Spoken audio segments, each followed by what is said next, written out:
In Africa, defying the West can cost you everything, even your life. In 1969, Muammar Gaddafi took over Libya. He had a dream of unite Africa, to build a currency backed by African gold, and to break free from Western control. For years, they tried to stop him. In 2011, they bombed his country and killed him in cold blood. In 1983, Thomas Sankara became the president of Burkina Faso. He refused foreign aid. He said no to corruption.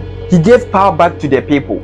4 years later, in 1987, he was assassinated by his own friends with help from Assad forces. In 1960, Patrice Lumumba became the first prime minister of the Congo. He spoke against Belgian rule.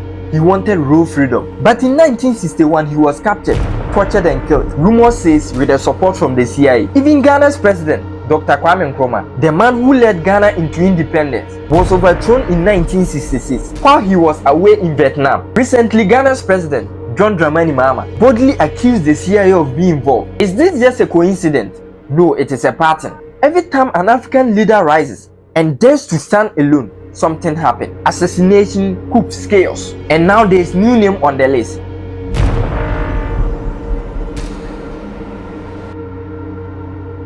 Ibrahim Traoré. Since 2022, he has been the president of Burkina Faso and the youngest president in the world. But leading his country has come with a price. There has been at least 5 assassination attempts on his life. Some from within his own military, some from outside. They fear his vision, a united, independent Burkina Faso that answers to no foreign power. But Ibrahim Traoré is not backing down. He's tightening security, removing traitors, forming alliance with Mali and Niger, using elite forces trained to detect coup plots, monitoring communications, building intelligent networks, and keeping his inner circle small and loyal. The question is, how long can he survive? Will history repeat itself? Or is he the one man who will finally break the curse? This is not just an ordinary story. This is the untold story of Ibrahim Traoré, the most hunted president in Africa.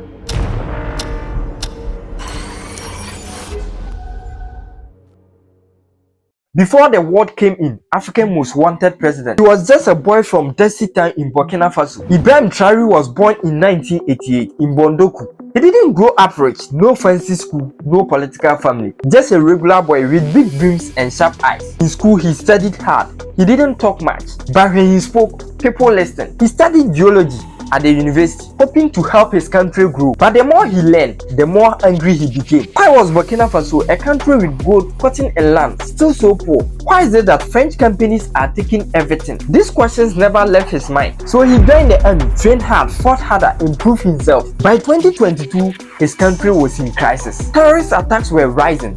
Villages were burning. The people were scared. The president at that time, Paul Henry Damiba, had promised change, but nothing improved. Traoré couldn't sit and watch anymore. On the morning of September 30th, 2022, gunfire was heard near the presidential palace, Burkina Faso's capital, Ouagadougou. By nightfall, a group of young determined soldiers appeared on the national TV. At the center of them was Captain Ibrahim Traoré. They announced that the president Paul Henry Damiba had failed and that Traoré was now in charge. There was no war, no foreign support, just Burkina soldiers taking back their country. At just 34 years old, he had led a peaceful military takeover. No bloodshed, no chaos, just one message: Burkina Faso must take its own future. And then he started changing everything. He kicked out French troops from the country, shut down French military bases. He ended military deals with France and banned French media outlets like RFI and French 24 spreading lies. He reached out to neighbors like Mali and Niger, forming a strong alliance against the Western control. Together, they started talking about a new African currency, one that replaced the French currency. And for his people, he brought hope. He began building schools and roads in low areas. He increased support for local farmers and small businesses. He launched a campaign to take back gold mines from foreign companies and put that wealth back into the country. He told Burkinabés, "This is your land, this is your fight,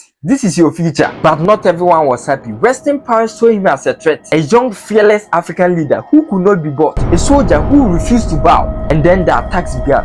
Coup plots, assassinations, smear campaigns, enemies hiding in the shadows. But Ibrahim Traoré didn't back down. He stayed one step ahead and he is still standing. Now the world is watching. Some fear him, others admire him. The question is, can he survive what is coming next? Because what is coming is deadly.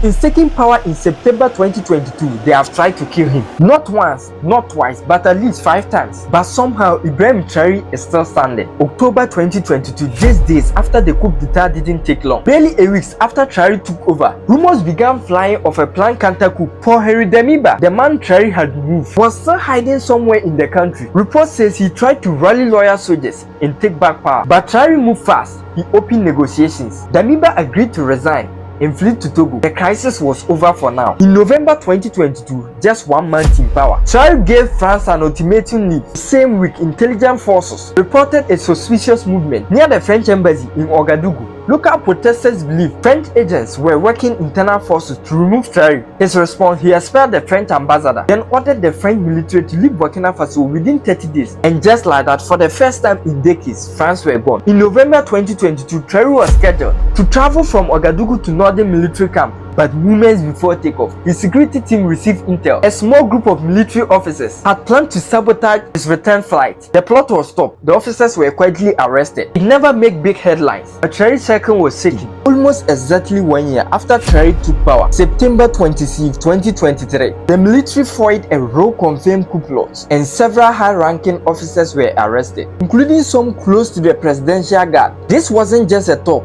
It was raw. The government even announced they had evidence, secret meetings, movement of weapons, and foreign support behind the scenes. But once again, they were too late. Traoré had eyes everywhere. In early 2024, rumors began to spread of another kind of attack. One of Ibrahim Traoré's close aides was accused of plotting to poison his food. The aide was quietly removed. Security around the president's mills and movement were tightened. Ibrahim survived again, but trust was broken. 5 attempts in just a year, and those are only the ones we know. Some say there are even more hidden ones, silenced ones. Plots still in motion, but Ibrahim isn't backing down. He surrounded himself with loyal young officers. He moved in secret. He speaks rarely, and when he does, he shakes the room. He has banned foreign interference, built new alliance with Russia, Mali and Niger, and he has warned any betrayal will be crushed. But the threats are still coming, and the bigger question remains: can he survive long enough to finish what he started? Just when things seems to calm down, there was another storm. April 2025, a top US military officer made a bold claim. General Michael Langley, head of the US African Command, said that Ibrahim Traoré was using Burkina Faso's gold to pay for protection from Russian mercenaries, specifically the Wagner Group. To the West, this was a proof he sold the country to Russia. But on the streets of Africa, the reaction was very different. In Ouagadougou, thousands marched in support of Traoré. They said, our gold is ours, not for France, not for Americans. People were tired of being told what to do with their resources, tired of being bullied for choosing their own allies. Then came a powerful voice from South Africa. Recently, May 2025, Julius Malema, the outspoken South African politician, made a bold statement. He stands with Ibrahim Traoré. He's doing what many African leaders are afraid to do. He's protecting his people and saying no to foreign control. Crowds in South Africa erupted with cheers. In Mali, Niger, Guinea, the message was the same. We stand with Ibrahim Traoré. Social media across Africa exploded with hashtags. We stand with Ibrahim Traoré and Africa for Africans. To some in the West, he's a threat. To many in Africa, he's a symbol of courage. He kicked out French troops. He rejected US pressure. He welcomed African unity. But it came at a cost, and the price could be high. Because when a leader in Africa stands up like this, history tells us what happened next. But maybe this time, history is about to change. While the world was watching for the next coup, Ibrahim Traoré was building a country, not with foreign loans, not empty promises, but with action. Burkina Faso has built just over 3,000 kilometers of roads, but Ibrahim Traoré has big dreams. 10,000 kilometers of new roads in just 1 year. He didn't wait for the West. He bought hundreds of machines, bulldozers, excavators, graders, all owned by the state, not by foreign companies. He said, nobody is going to build our country for us. We will build our own country. Across the country, new projects have started. Roads in even villages that were forgotten. Water for communities that have none. Plans for factories, job and security. He's doing something many African leaders talk about but never actually do. He's working for the people, but this is what the West fear. If more African countries follow this path, they'll lose everything. No more cheap gold, no more raw materials going out. A united Africa controlling its own resources. That is their biggest fear. And that is what Ibrahim represents. They tried to silence him, they tried to scare him, but he's still standing, still marching. Not just for Burkina Faso, but for something bigger, a new Africa. This isn't just a story about one man, it is a story about a fight, a revolution, a generation that is waking up. So the question is no longer if they will try to stop him. The question is, can they? This is not the end. This is just the beginning. If you find this story powerful, then you will need to watch this one next. The biggest money lie in Ghana.